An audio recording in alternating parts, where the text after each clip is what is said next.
Success is not loyal. Just because you worked hard all of last year doesn't mean you deserve it today. It's not loyal at the moment. You stop showing your value, success goes on to the next person.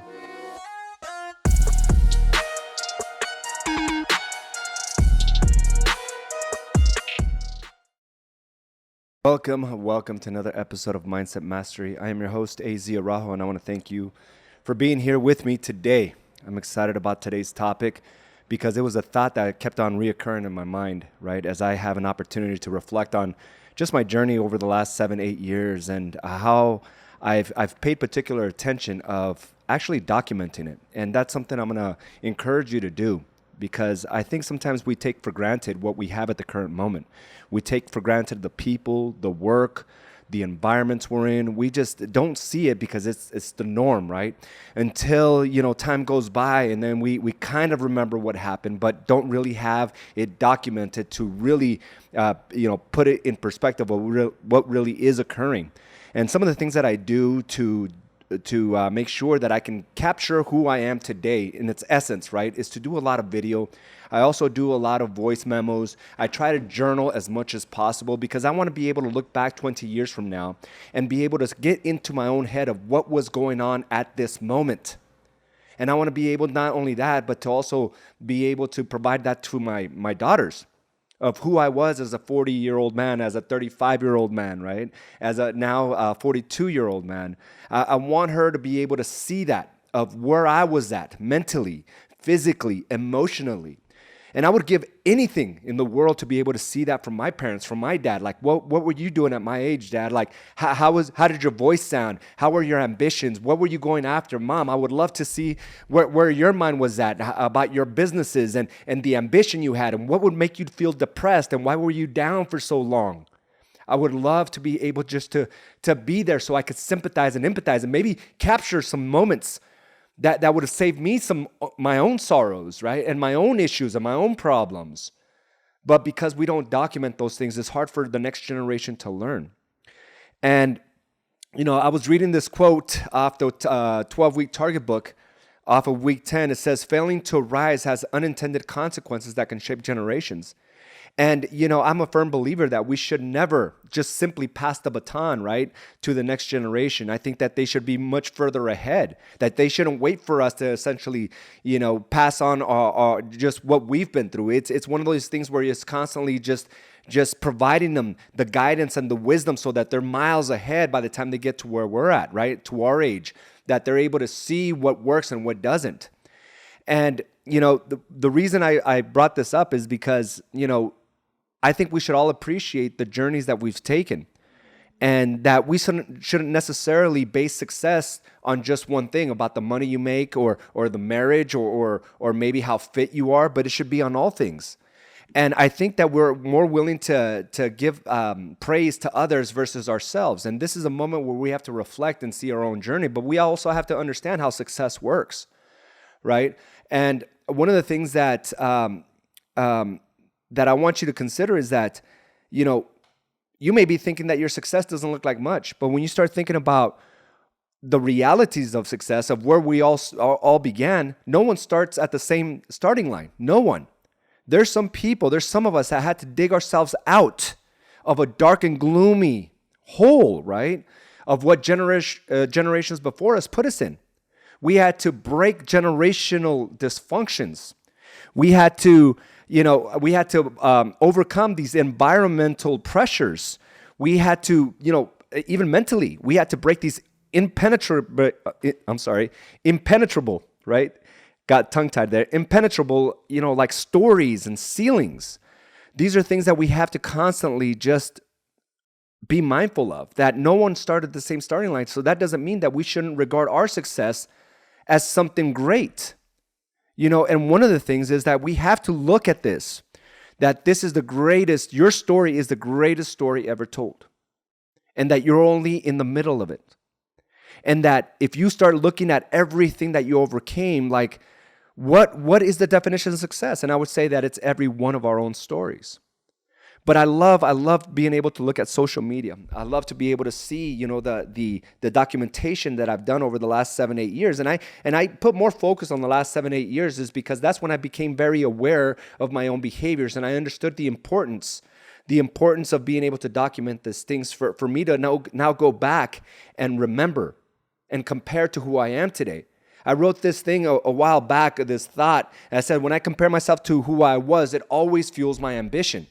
And if you're in this place where you're constantly hitting these walls and you have no motivation and you have no desire, it's because you're failing to reflect to how things were. You have no baseline, right, of how things were. You have no benchmark to be able to say, oh, I remember where I was at. I remember what used to knock me off my path. But because we're just so focused on what we're going to get in the future, we forget we have to document the present. We have to be here so that we can, the future you can be able to see the vast comparison of the growth. I see this all the time. Carla runs the DTW challenges, right? And a lot of people come in thinking that the way you're able to document success is by the scale. And the first thing that Carla says is like, you got to throw that scale away. I don't want you to weigh yourself. I want you to just to visually see yourself, and I want you to feel, right? I want you to feel how you're going through this process. How are you feeling? And how are you seeing yourself? So the comparisons of success are very different from what the norm is. Well, the scale will tell you, well, if you drop 20 pounds, then you should be looking better. You should be feeling better. But the realities are, she has these photos that you have to take there every week, and you compare it. So you're able to see visually where you've gone. You're able to see visually, where you're going. Because if we don't have a benchmark to compare, it's hard to keep going on the grind. It's hard to be able to stay committed to the things that we know will get us there, but it's just so hard at the moment. So if you don't document where you're at today, it's going to be hard for you to continue to move forward. Because you're going to assume that everything still stayed the same. But that's never the case. I love seeing the reaction of these individuals after 2 weeks when they look back at their photos, because when they fail to look back at their photos, they're like, man, this is hard. What am I doing this for? I'm never going to get the body that I want.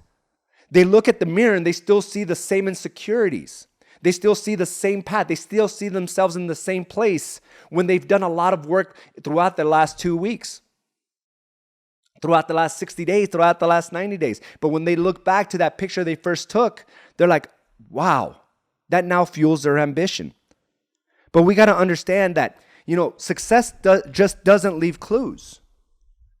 Okay, and there's that quote that says, success always leaves clues, but that's not the case. The success is not just clues; it's pretty blatant about the approach. Like there's nothing shy about what success looks like. You can see it physically, emotionally, and mentally. People that are successful, you see it in their eyes and their demeanor, right? Because they know what it took to get there.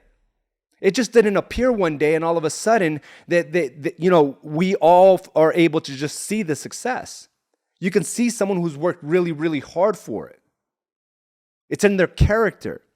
Now, one thing about success, it doesn't discriminate. Like all of us are able to achieve it. All of us are able to obtain it. But there is a price to pay. And I think many times we forget that price is hard, consistent work. I guess it does discriminate of those that are unwilling to do the work. But it doesn't depend on where you came from, where you started from, right? The whole starting line concept. It doesn't matter. If we're constantly comparing to who we were, it fuels the ambition to keep going. Now, I'm going to tell you something. Success is unrelenting. It's like a toxic relationship.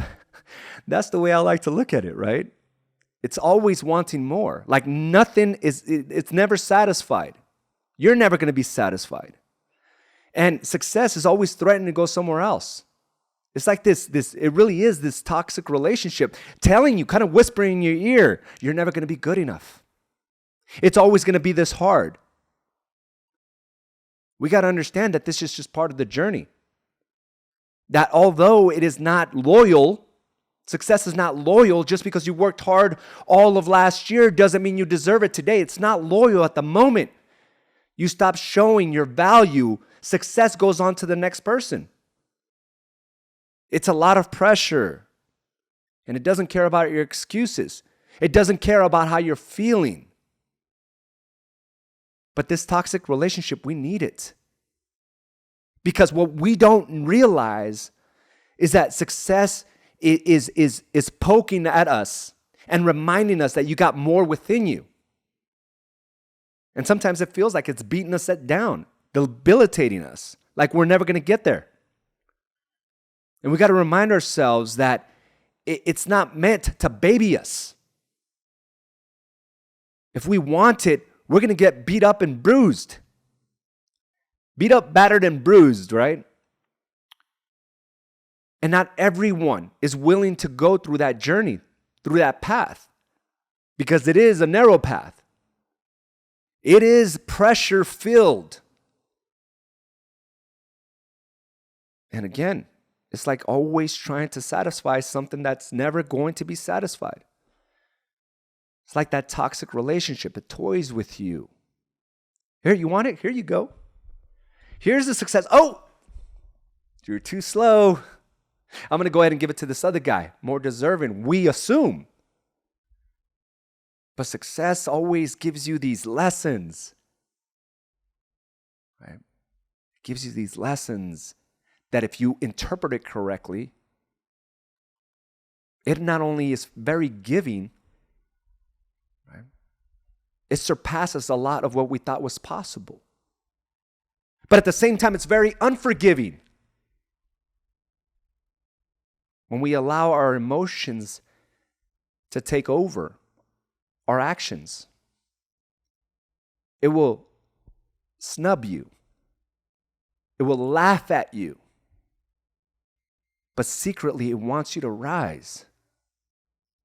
It's like this double-edged sword. But we have to understand that it's like that for everyone. It's not just you. It's not just toying with you. It's not just requesting more from you. It's requesting more from everyone who wants it. Because it's not this type of thing that'll coddle you and nurture you and tell you it's going to be okay. That's his lazy cousin, mediocrity. And his pal, complacency. They'll tell you it's okay. They'll tell you that you don't have to change anything about your approach. It's somebody else's fault. But not success. He's cold. Dark. But yet, betters us. Wants you to win. And it just doesn't leave its clues. It's pretty blatant about its approach. And the way to always achieve it is to remind yourself of where you were. And documenting it may be the clue. Maybe that's what that quote meant. Your own clues. But it's pretty blatant. You know what it took to get there. Now you know what it takes to live a healthy lifestyle, to run a business, to have a successful marriage or relationship. It's hard work. But at the moment cousin complacency comes over, or mediocrity, you want to blame somebody else. But success has no emotion. It's like a psychopath. It'll laugh in your face when you trip over and fall. But we got to understand, it doesn't discriminate. Everyone who's wanted it had to overcome the same emotions, had to overcome the same, the same path of an unforgiving soul. And that's what it feels like, right? It'll take your soul. We've heard that a few times. And it'll leave you in a pool of sorrow. It's not for everyone, but you're here. This is what you asked for. This is what you wanted. So we can't sit back and just complain about how much work we have, about how we wish it was easier. I wrote something, and we went to bed pretty late last night. Running multiple businesses is never easy. Getting up early is never easy.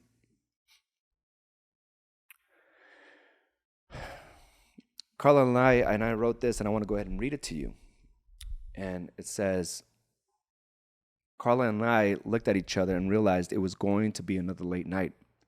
Like, how many times have we sat there, right? Like, we're just wanting to relax. You're just wanting to take it easy, just to be able to, like, just sit back, put your feet up, and just not think about anything. I sometimes find myself complaining about the work ahead, thoughts of when will I have the weekend off? When will I be able to rest or sleep in? Why do problems always come up? You know, when I allow these thoughts to infiltrate my mind, that's when I realize that I'm becoming ungrateful. And maybe if you're in that place right now where you think things should come easier, we know how success works. That dude is medieval. It might be a woman, medieval woman. We got to understand that, you know, it doesn't discriminate. It's not against you. You're not just supposed to sit back and be victimized by the course. This is the path that everyone must take. Our job is to build the capacity, the fortitude, the will, the conviction to keep going. Everyone wants the success. Everyone wants the upside of it. Everyone disregards the dark side of it. The humiliation, the hard work,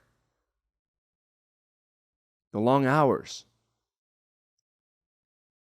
the thoughts of, is it ever going to happen? I spent many sleepless nights visualizing the very life I'm living. I asked for this life. And all of you are entrepreneurs. Think about where you were before. You weren't good enough to even be in this place because you were stuck there. You wished for this. You prayed for this. You visualized this. And now that you have it, some of you complain about it. And I think we all get caught up in that moment. We all do. But I think this is where we have to flip the switch and say, I'm going to want it more than the next guy. Because it is, for many of us, do or die, right? The death of you as an entrepreneur or the rising of you as an entrepreneur. I can't expect the upside of growth without the challenges that come attached to it. To have this lifestyle I desire requires overcoming the heartache, stress, and long hours. This is all in preparation for the opportunities that are coming my way. I asked for it. So if we start looking at our own success, all right, our own path, we got to understand that, okay, success is a psychopath. No emotion behind it. So we have to meet that energy with our own. We can't allow our emotions to lead us and guide us. We got to be mentally strong and understand that there is work to do. And it is hard. And sometimes we will drop to our knees. We will lay in that pool of sorrow. But not so fast, success. You stay right there. I'm getting my ass back up. And we got to remind ourselves of that. So today is Monday. We're getting closer to the fourth quarter of the 2021. For many of you, it is the most successful year ever. For some of you, you're leaving a lot on the table. And the beautiful thing about this, we don't have to wait until 2022 to make massive changes. We can do it right now. We can give the opportunity of our future selves to look back at you right now and say, thank you for documenting the emotion. Thank you for documenting your thoughts. Thank you for journaling where you're at, because I am learning from you. And I absolutely love just going back, and that's why I urge you guys to stick with a game plan that will put you on that path of putting you on a path where you're able to reflect and fuel your own ambition through your own journey. It's not just our jobs to just cheer for those or just want great things for others. It's for ourselves. And regardless of how much money we have in the bank, regardless of how much work we have to do in our marriage, regardless of how far we let it go and not taking care of ourselves, maybe you documenting today will change all that and make it the greatest story ever told. So guys, I want to thank you for joining me for this episode of Mindset Mastery. I have a quote, a comment here. Why is it some days someone is motivated beyond belief and then other days they are not? How would one get out of that roller coaster? And that is, and that's a great question, because I was thinking about that this weekend, Amir. How can I be on fire one day and then something just triggers it where it feels like, man, it's never going to come my way. And it's because I think that I feel entitled. And this is just my own personal opinion. And maybe this is where we all reflect of how we interpret this. But I think I felt entitled that I shouldn't be going through that process anymore. And the thought of how hard of a work, how much I have to work, how much energy I have to put into it just to achieve it, I think can demotivate a lot of us. It's not that you're incapable of doing the work. It's that we think that we shouldn't have to do that work anymore. Right? When things don't go our way, when the deal falls through, when things are not moving along, it's like, I already did that. So why do I have to do it again? And that's the reality of success. It's like it never stops. And it's very unforgiving. And we just have to flip the switch and say, okay, I've been through it before. It won't take me, as long as it did for me to get here the first time, because I already know I got a lot of experience. I already know things. I don't have to relearn certain aspects of what I learned the first time. But I think it comes down to the thought that we have to do it again. And then we've already gone through that process. I should be further along. We get caught up in our own thoughts when really we just have to go and grind and do the work. Guys, again, I want to thank you for joining me today, Monday, September 13th, for Mindset Mastery. Have a great day. I'll talk to you soon. Bye now. Thank you for joining us for this episode of Badass Agents Podcast, brought to you by AZ & Associates and Do the Work Coaching and Consulting. You can watch this and other episodes by subscribing to our channel on YouTube or by visiting us directly at badassagents.com. And of course, you can listen to this episode and many others on your preferred podcast provider.